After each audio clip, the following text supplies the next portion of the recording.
On the morrow Papansin died, and was buried with great pomp that same evening in the burial ground at Chapultepec, by the side of the emperor's royal ancestors.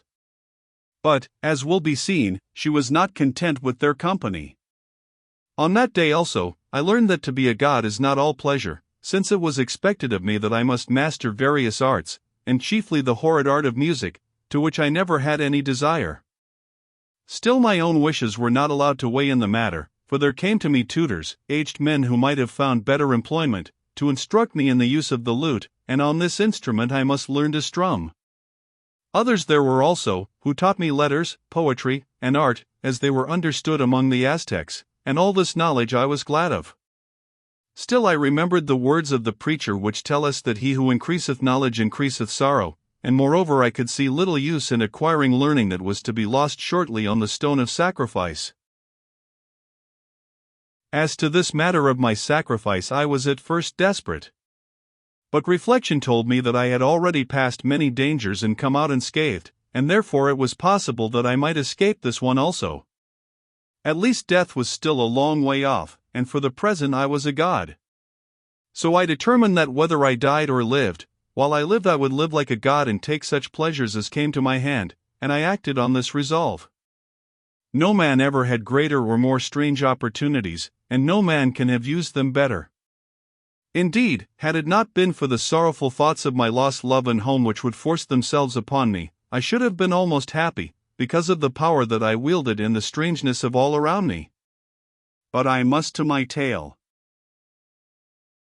During the days that followed the death of Papansin the palace and the city also were plunged in ferment. The minds of men were shaken strangely because of the rumors that filled the air. Every night the fiery portent blazed in the east, every day a new wonder or omen was reported, and with it some wild tale of the doings of the Spaniards, who by most were held to be white gods, the children of Quetzal, come back to take the land which their forefather ruled. But of all that were troubled, none were in such bad case as the emperor himself, who, during these weeks scarcely ate or drank or slept, so heavy were his fears upon him. In this strait he sent messengers to his ancient rival, that wise and severe man Neza, the king of the allied state of Texcoco, begging that he would visit him. This king came, an old man with a fierce and gleaming eye, and I was witness to the interview that followed, for in my quality of god I had full liberty of the palace, and even to be present at the councils of the emperor and his nobles. When the two monarchs had feasted together, Montezuma spoke to Neza of the matter of the omens and of the coming of the Tulis, asking him to lighten the darkness by his wisdom. Then Neza pulled his long grey beard and answered that heavy as the heart of Montezuma might be, it must grow still heavier before the end.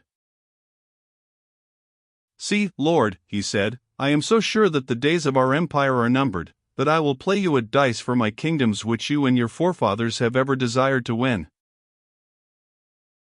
For what wager? Asked Montezuma. I will play you thus, answered Neza. You shall stake 3 fighting cocks, of which, should I win, I ask the spurs only. I set against them all the wide empire of Texcoco. A small stake, said Montezuma, cocks are many and kingdoms few. Still, it shall serve our turn, answered the aged king, for know that we play against fate. As the game goes, so shall the issue be. If you win my kingdoms all is well, if I win the cocks, then goodbye to the glory of Anahuac, for its people will cease to be a people, and strangers shall possess the land. Let us play and see, said Montezuma, and they went down to the place that is called Tlachco, where the games are set. Here they began the match with dice, and at first all went well for Montezuma, so that he called aloud that already he was lord of Texcoco. May it be so, answered the aged Neza, and from that moment the chance changed. For strive as he would, Montezuma could not win another point, and presently the set was finished, and Neza had won the cocks. Now the music played, and courtiers came forward to give the king homage on his success. But he rose sighing, and said, I had far sooner lose my kingdoms than have won these fowls, for if I had lost my kingdoms they would still have passed into the hands of one of my own race. Now alas! My possessions in his must come under the hand of strangers, who shall cast down our gods and bring our names to nothing.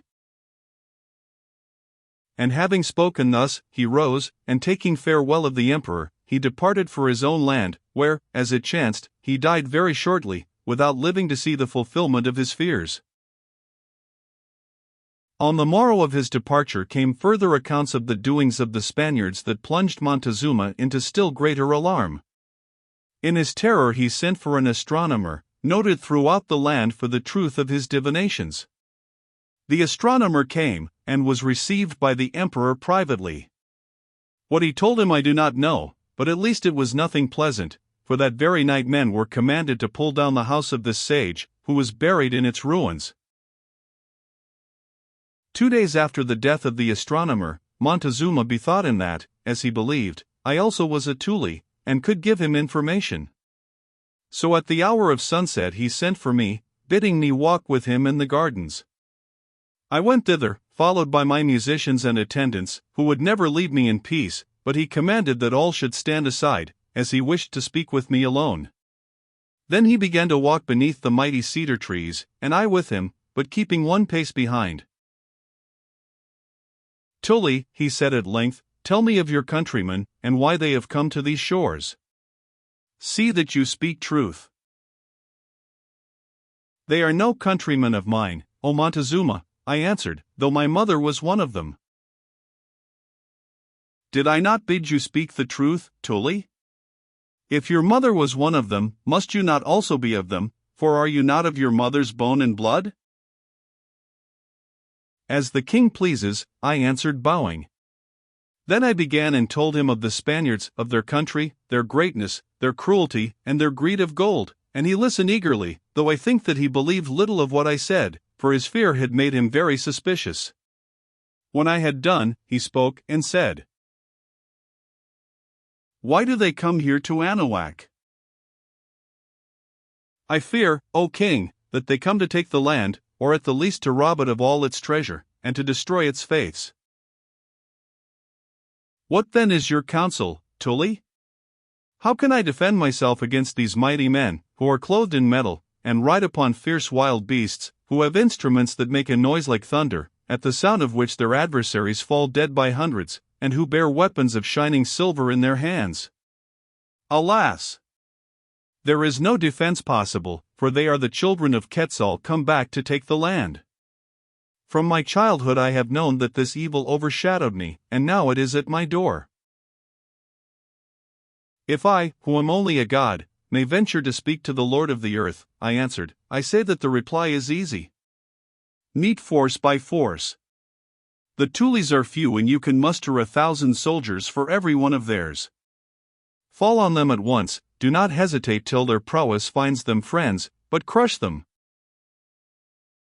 Such is the counsel of one whose mother was a Tuli, the emperor answered, with sarcasm and bitter meaning.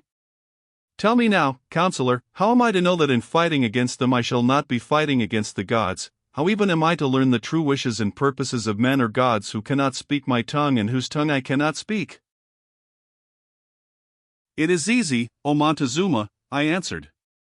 I can speak their tongue, send me to discover for you.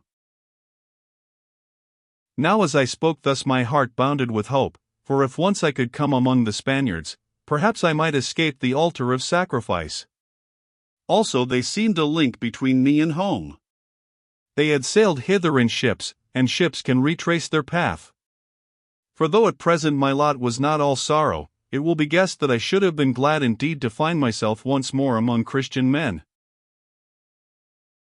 Montezuma looked at me a while and answered, You must think me very foolish, Tuli.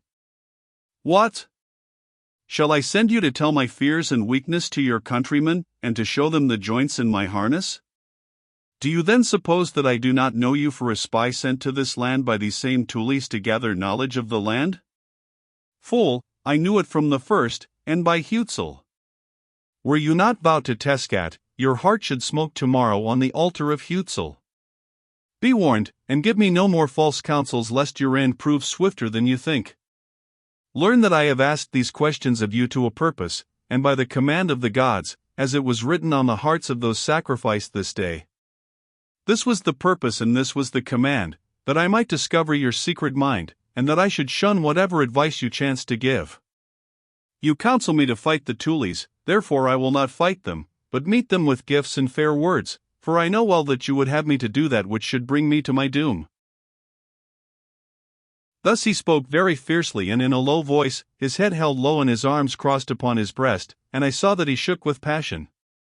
Even then, though I was very much afraid, for God as I was, a nod from this mighty king would have sent me to death by torment, I wondered at the folly of one who in everything else was so wise.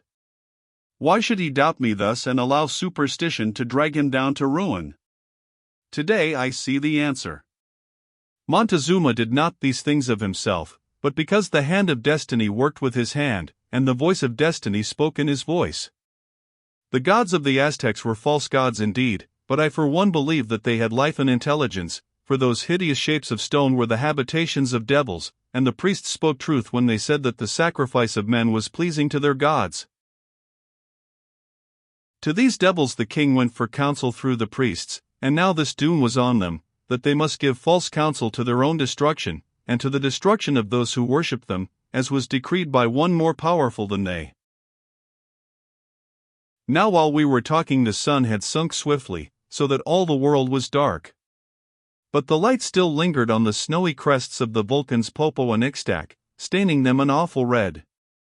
Never before to my sight had the shape of the dead woman whose everlasting bier is Ixtac's bulk, seemed so clear and wonderful as on that night, for either it was so or my fancy gave it the very shape and color of a woman's corpse steeped in blood and laid out for burial. Nor was it my fantasy alone, for when Montezuma had finished upbraiding me he chanced to look up, and his eyes falling on the mountain remained fixed there. "Look now, Tuli," he said, presently, with a solemn laugh, "yonder lies the corpse of the nations of Anahuac washed in a water of blood and made ready for burial. Is she not terrible in death?" As he spoke the words and turned to go, a sound of doleful wailing came from the direction of the mountain, a very wild and unearthly sound that caused the blood in my veins to stand still. Now Montezuma caught my arm in his fear, and we gazed together on Ixtac, and it seemed to us that this wonder happened. For in that red and fearful light the red figure of the sleeping woman arose, or appeared to rise, from its bier of stone. It arose slowly like one who awakes from sleep, and presently it stood upright upon the mountain's brow, towering high into the air. There it stood a giant and awakened corpse, its white wrappings stained with blood, and we trembled to see it. For a while the wraith remained thus gazing towards the city of Tenochtitlan, then suddenly it threw its vast arms upward as though in grief, and at that moment the night rushed in upon it and covered it, while the sound of wailing died slowly away. "Say, Tuli," gasped the emperor, "do I not well to be afraid when such portents as these meet my eyes day by day? Hearken to the lamentations in the city, we have not seen this sight alone. Listen how the people cry aloud with fear and the priests beat their drums to avert the omen. Weep on, ye people, and ye priests pray and do sacrifice, it is very fitting, for the day of your doom is upon you. O Tenochtitlan, queen of cities, I see you ruined and desolate, your palaces blackened with fire, your temples desecrated, your pleasant gardens a wilderness. I see your highborn women the wantons of stranger lords, and your princes their servants. The canals run red with the blood of your children, your gateways are blocked with their bones. Death is about you everywhere, dishonor is your daily bread, desolation is your portion. Farewell to you, queen of the cities, cradle of my forefathers in which I was nursed." Thus Montezuma lamented in the darkness, and as he cried aloud the great moon rose over the edge of the world and poured its level light through the boughs of the cedars clothed in their ghostly robe of moss. It struck upon Montezuma's tall shape, on his distraught countenance and thin hands as he waved them to and fro in his prophetic agony, on my glittering garments, and the terror-stricken band of courtiers, and the musicians who had ceased from their music. A little wind sprang up also, moaning sadly in the mighty trees above and against the rocks of Chapultepec. Never did I witness a scene more strange or more pregnant with mystery and the promise of unborn horror, than that of this great monarch mourning over the downfall of his race and power. As yet no misfortune had befallen the one or the other, and still he knew that both were doomed, and these words of lamentation burst from a heart broken by a grief of which the shadow only lay upon it. But the wonders of that night were not yet done with. When Montezuma had made an end of crying his prophecies, I asked him humbly if I should summon to him the lords who were in attendance on him, but who stood at some distance. Nay, he answered, I will not have them see me thus with grief and terror upon my face. Whoever fears, at least I must seem brave. Walk with me a while, Tuli, and if it is in your mind to murder me I shall not grieve. I made no answer, but followed him as he led the way down the darkest of the winding paths that run between the cedar trees, where it would have been easy for me to kill him if I wished, but I could not see how I should be advantaged by the deed. Also, though I knew that Montezuma was my enemy, my heart shrank from the thought of murder. For a mile or more he walked on without speaking, now beneath the shadow of the trees, and now through open spaces of garden planted with lovely flowers, till at last we came to the gates of the place where the royal dead are laid to rest. Now in front of these gates was an open space of turf on which the moonlight shone brightly, and in the center of this space lay something white, shaped like a woman. Here Montezuma halted and looked at the gates, then said, These gates opened 4 days since for Papansan, my sister. How long, I wonder, will pass before they open for me? As he spoke, the white shape upon the grass which I had seen and he had not seen, stirred like an awakening sleeper. As the snow shape upon the mountain had stirred, so this shape stirred. As it had arisen, so this one arose. As it threw its arms upwards, so this one threw up her arms. Now Montezuma saw and stood still trembling, and I trembled also. Then the woman, for it was a woman, advanced slowly towards us, and as she came we saw that she was draped in grave clothes. Presently she lifted her head and the moonlight fell full upon her face. Now Montezuma groaned aloud and I groaned, for we saw that the face was the thin pale face of the Princess Papansan who had lain 4 days in the grave. On she came toward us, gliding like one who walks in her sleep, till she stopped before the bush in the shadow of which we stood. Now Papansan, or the ghost of Papansan, looked at us with blind eyes, that is with eyes that were open and yet did not seem to see. Are you there, Montezuma, my brother? She said in the voice of Papansan. Surely I feel your presence though I cannot see you. Now Montezuma stepped from the shadow and stood face to face with the dead. Who are you? He said, who are the shape of one dead and are dressed in the garments of the dead. I am Papansan, she answered, and I am risen out of death to bring you a message, Montezuma, my brother. What message do you bring me? He asked hoarsely. I bring you a message of doom, my brother. Your empire shall fall and soon you shall be accompanied to death by tens of thousands of your people. For 4 days I have lived among the dead, and there I have seen your false gods which are devils. There also I have seen the priests that serve them, and many of those who worship them plunged into torment unutterable. Because of the worship of these demon gods the people of Anahuac is destined to destruction. Have you no word of comfort for me, Papansan, my sister? He asked. None, she answered. Perchance if you abandon the worship of the false gods you may save your soul, your life you cannot save, nor the lives of your people. Then she turned and passed away into the shadow of the trees. I heard her grave clothes sweep upon the grass. Now a fury seized Montezuma and he raved aloud, saying, Curses on you, Papansan, my sister. Why then do you come back from the dead to bring me such evil tidings? Had you brought hope with you, had you shown a way of escape, then I would have welcomed you. May you go back into darkness and may the earth lie heavy on your heart forever. As for my gods, my fathers worshipped them and I will worship them till the end. If they desert me, at least I will never desert them. The gods are angry because the sacrifices are few upon their altars, henceforth they shall be doubled. The priests of the gods shall themselves be sacrificed because they neglect their worship. Thus he raved on, after the fashion of a weak man maddened with terror, while his nobles and attendants who had followed him at a distance, clustered about him, fearful and wondering. At length there came an end, for tearing with his thin hands at his royal robes and at his hair and beard, Montezuma fell and writhed in a fit upon the ground. Then they carried him into the palace, and none saw him for 3 days and nights. But he made no idle threat as to the sacrifices, for from that night forward they were doubled throughout the land. Already the shadow of the cross lay deep upon the altars of Anahuac, but still the smoke of their offerings went up to heaven, and the cry of the captives rang round the teocallis. The hour of the demon gods was upon them indeed, but now they reaped their last red harvest, and it was rich. Now I, Thomas Wingfield, saw these portents with my own eyes, but I cannot say whether they were indeed warnings sent from heaven or illusions springing from the accidents of nature. The land was terror-struck, and it may happen that the minds of men thus smitten can find a dismal meaning in omens which otherwise had passed unnoticed. That Papansin rose from the dead is true, though perhaps she only swooned and never really died. At the least she did not go back there for a while, for though I never saw her again, it is said that she lived to become a Christian and told strange tales of what she had seen in the land of death. 6. For the history of the resurrection of Papansin, see note to Jordanet's translation of Haggard, page 870. Author